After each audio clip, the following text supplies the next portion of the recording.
Olá pessoal, tudo bem com vocês? Hoje aqui no canal eu vou tratar um pouquinho sobre a síndrome do impostor.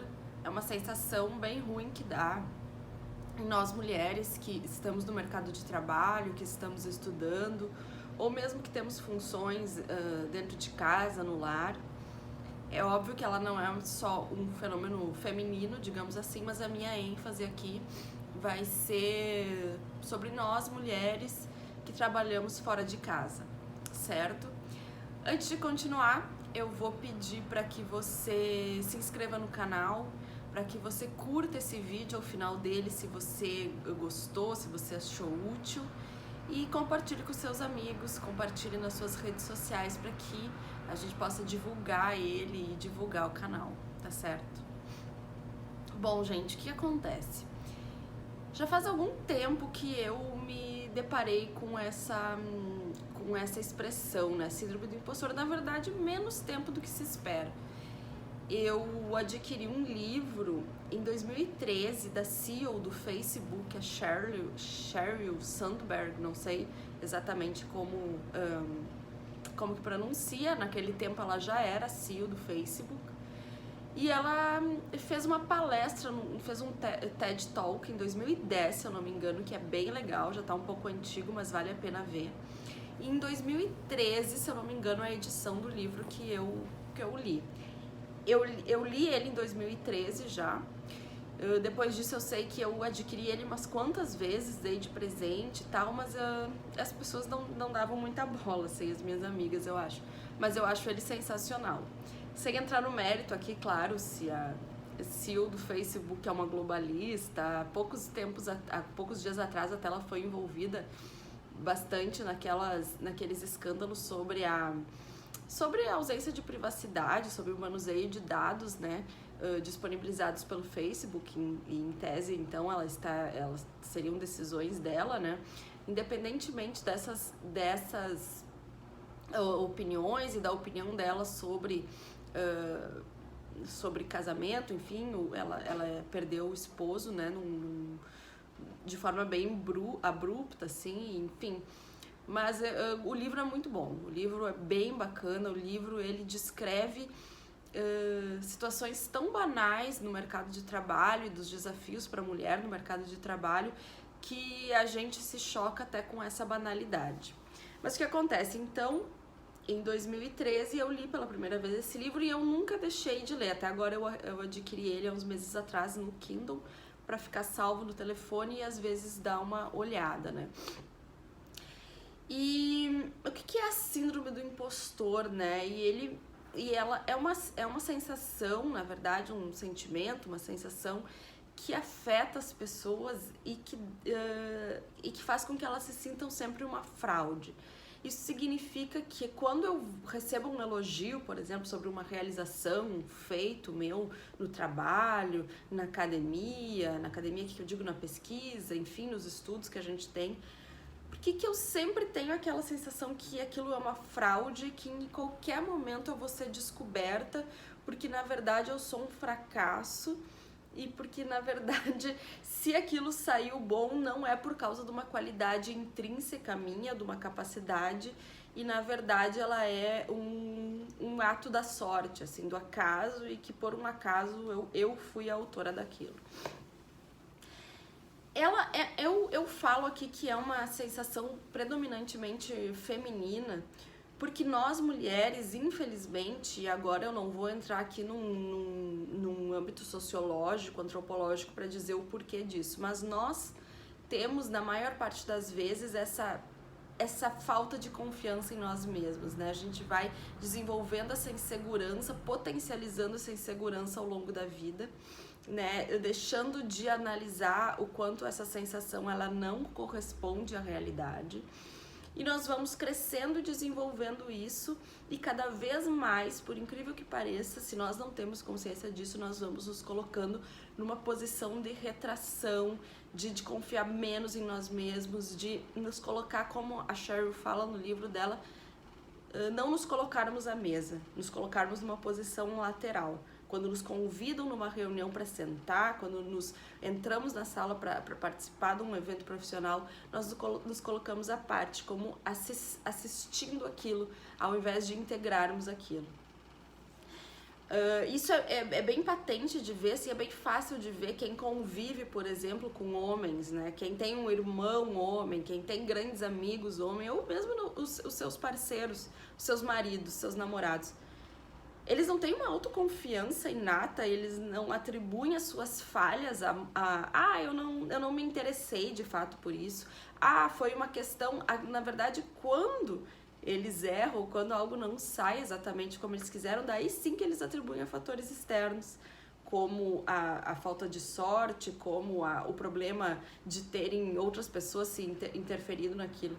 Mas nunca eles atacam alguma capacidade intrínseca deles, nunca eles atacam alguma característica pessoal. Então essa é uma diferença que a gente vai percebendo, né? Como os homens têm mais facilidade em transpor essa insegurança, né? Em passar por cima disso, em dar outro foco.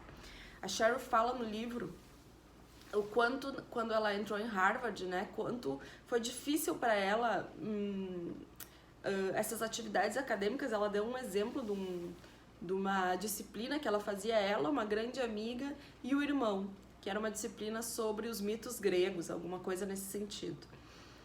E a colega de quarto dela, que era amiga dela, para estudar para o exame final, leu, inclusive, em grego e latim as obras. Eram 10 ou 12 obras que tinham que ser lidas e assistir todas as aulas, depois fazer o exame final.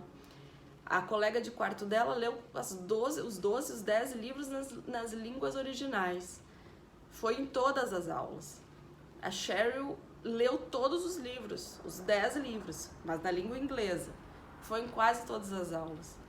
O irmão tinha lido um livro e foi em quase todas as aulas.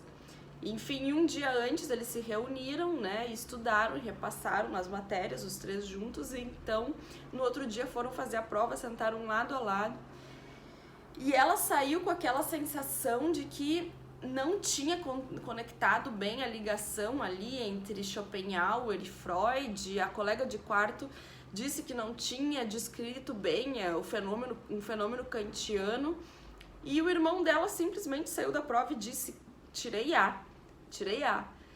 E elas ficaram olhando perplexas para aquilo, né? Mas ao final, enfim, a Cheryl explica que todos os três tiraram A na prova, no exame, mas o que acontece? O aspecto emocional, o desgaste interno, né? O quanto aquele exame tocou, teve impacto na saúde emocional, foi muito diferente para elas e para ele.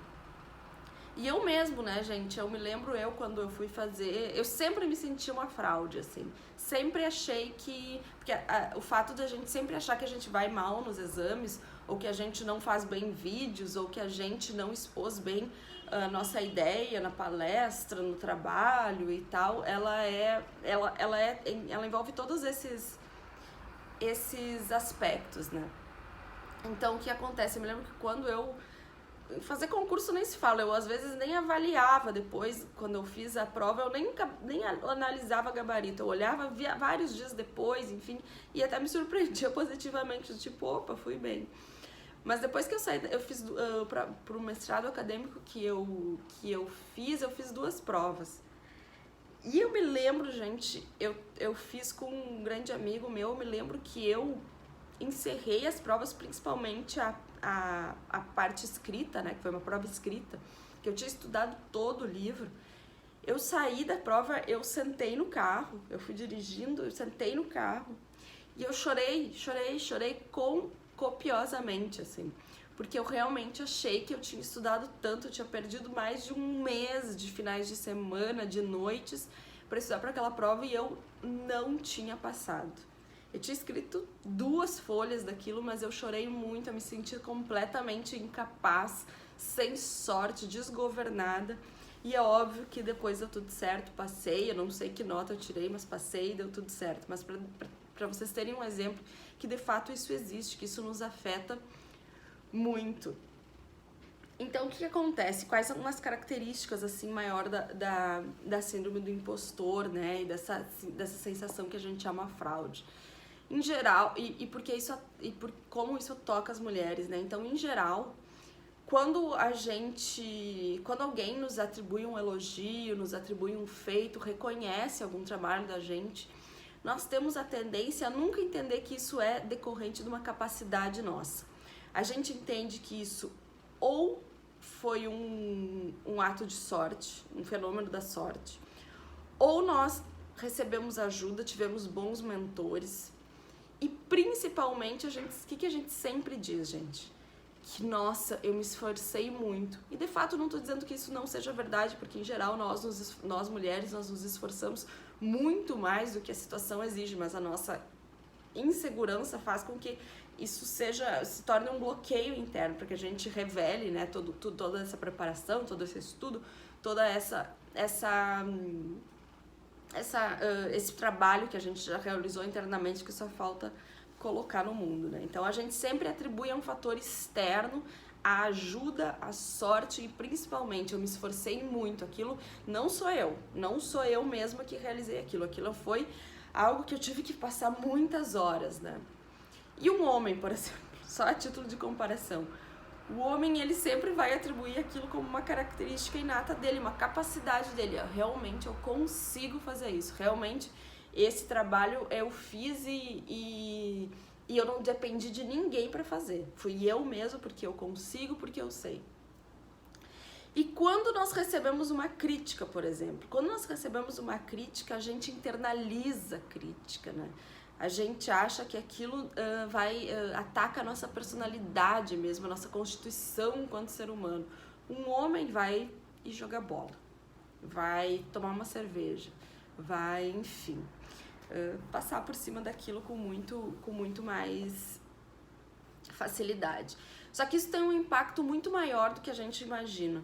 A Shirley fala no livro o quanto nós, mulheres, nós não nos achamos capacitadas, inclusive, para concorrer a postos mais altos, ou a concorrer a vagas novas, ou a usar no trabalho, ou a nos sentirmos merecedoras de uma função a mais, de um plus salarial. E é justamente porque a gente acha que para que a gente concorra a uma vaga nova, para que a gente dispute aquela novidade no trabalho, a gente tem que preencher todos os requisitos da vaga, a gente tem que saber operar aquele trabalho novo, sendo que na verdade a maior parte das atribuições de um trabalho a gente aprende fazendo o trabalho, e não a gente tem já esses pré-requisitos em nós. E o homem, ele atenta muito mais a isso. O homem, ele consegue perceber que para eu me capacitar para uma vaga eu preciso no principal aspecto é querer saber fazer aquilo, é querer aprender, estar disposto a aprender e aprender rápido. E nós mulheres não, nós pedimos tempo para pensar, nós queremos analisar se nós vamos ter condições, e no fato nenhum dos dois sexos vai ter condições a priori de fazer aquilo, é a disposição de aprender. Mas nessa disposição comportamental da mulher, de ser mais receosa, de se colocar numa posição um pouco mais de análise, de verificar, de se retrair, na verdade, nós perdemos os postos. A mulher tem uma característica um pouco negativa nesse aspecto, que é uma outra síndrome, que é a síndrome da coroa, como no livro fala. O livro se chama Faça Acontecer, Mulheres, Trabalho e Vontade de Liberar, antes que eu me esqueça. Que é a síndrome da coroa. O que é a mulher? Qual a sensação da mulher? Ela acha que se ela fizer o trabalho dela bem direitinho, se ela continuar desempenhando as atividades dela de maneira correta e de maneira assídua e disciplinada, que alguém vai perceber aquilo e vai colocar uma coroa nela e vai reconhecer o trabalho. É uma ideia de que existe uma meritocracia perfeita no mundo e que eu não vou precisar fazer não é nem uma propaganda, mas que eu não vou precisar expor os méritos do meu trabalho, que os méritos eles vão ser reconhecidos naturalmente, o que obviamente não acontece. Não existe alguém que esteja avaliando todo o tempo o que tu está fazendo, o que o teu colega está fazendo, e aquilo naturalmente vai virar um reconhecimento, uma coroação por aquilo. Isso não existe. E infelizmente nós temos essa tendência também, justamente até por conta dessa síndrome do impostor mesmo. Bom, gente, Um outro aspecto que vem disso é um pouco mais delicado de falar, mas eu vou pincelar hoje, né? Que é o fato de que, até pela questão da maternidade feminina, a mulher, ela se retira do campo, né? Ela se retira da possibilidade da ascensão profissional, porque ela fica pensando que em algum momento ela vai ter que fazer a opção entre trabalho e maternidade. Ela não deixa nem já vai pré-fechando portas, porque em algum momento da carreira dela ela vai engravidar ou ela vai tentar ser mãe, e aquilo já vai ser um obstáculo. Ela não pensa, antes desse fato exatamente acontecer na vida dela, ela vai já negando promoções, ela já vai achando que não vai querendo se comprometer com novas funções, vai pensando que não vai dar conta ou já não quer, digamos assim, frustrar expectativas de chefes, de gerentes, e já vai se colocando numa posição de retração de novo. Então é como a Sheryl fala, não saia antes de sair. Não negue funções novas, novas atribuições, novas responsabilidades, quando de fato tu tá ali disponível, todos os dias tu tá ali disponível. Porque num futuro remoto eu vá precisar me ausentar. Bom, mas até lá, ainda que eu engravide hoje, eu ainda tenho 9 meses para realizar todas aquelas funções, o que é um tempo de sobra para nos desenvolvermos, para nos capacitarmos ainda mais. Bom, gente, o vídeo já tá ficando longo, mas enfim, como lidar com essa sensação que a gente está caminhando para o fracasso e que nossa incapacidade inata vai ser descoberta? Racionalmente. A síndrome do impostor, ela é uma distorção cognitiva, ela é uma distorção que a gente tem. Ela não é verdadeira, por mais que a gente sinta ela profundamente, ela não é uma sensação real. E o que acontece? A ideia aqui é que a gente distorça a distorção, ou que a gente consiga racionalmente pensar, gente, isso não é real. Eu não sou essa fraude, eu sou uma pessoa que realizou isso na minha vida. Eu já fui capaz de escrever tantas páginas, de ter uma ideia muito bacana para isso. Eu já fiz isso no meu trabalho, eu consigo operar dentro da minha casa, as coisas dependem de mim, justamente porque eu consigo realizá-las. Então fazer toda uma construção de fatos que possam desconstruir essa ideia falsa e ver que ela não é, talvez isso ajuda comigo, talvez ajude com vocês, isso não é uma ideia minha só, né? Não é só eu que sinto isso, não, todas as pessoas sentem isso, umas numa escala maior e numa escala menor. E o fato é que a gente precisa, pelo menos, gente, demonstrar confiança. Por mais que no fundo a gente se sinta um pouco perdidas e inseguras, demonstrar, a Sheryl fala, claro que eu não concordo exatamente com isso, mas sobre pelo menos fingir, se colocar numa postura que demonstre que a gente está naquilo, né? Está de corpo e alma naquilo, está presente e tem condições. Porque para a mulher efetivamente não é fácil. Não é só esse bloqueio interno que a sensação de impostora nos dá. A gente de fato tem situações institucionais que nos deixam um pouco acuadas, retraídas, e isso pode ser um motivo para um outro vídeo. E a gente tem ainda a questão externa, né? A Sheryl fala, quando o Facebook abriu as suas ações, e foi um fato notório, né, o crescimento da empresa, o New York Times, inclusive, atribuiu a Sheryl o quanto ela teve sorte na sua ascensão profissional e o quanto ela teve bons mentores. Em nenhum momento o New York Times, fazendo uma notícia sobre o fato do Facebook ter aberto as ações, imputou qualidades intrínsecas à gestão da Sheryl. Ou seja, ele atribuiu a características externas, a fatores externos. Então, mas ela reconhece isso. Em nenhum momento eu também não achava aquilo. Em nenhum momento aquilo já não tinha passado pela minha cabeça. Então nós temos, na verdade, 3 inimigos, 3 bloqueios que a gente deve transcender. E por isso a gente tem que estar ciente disso e ver que são fenômenos que acontecem e que não decorrem da nossa constituição enquanto mulher.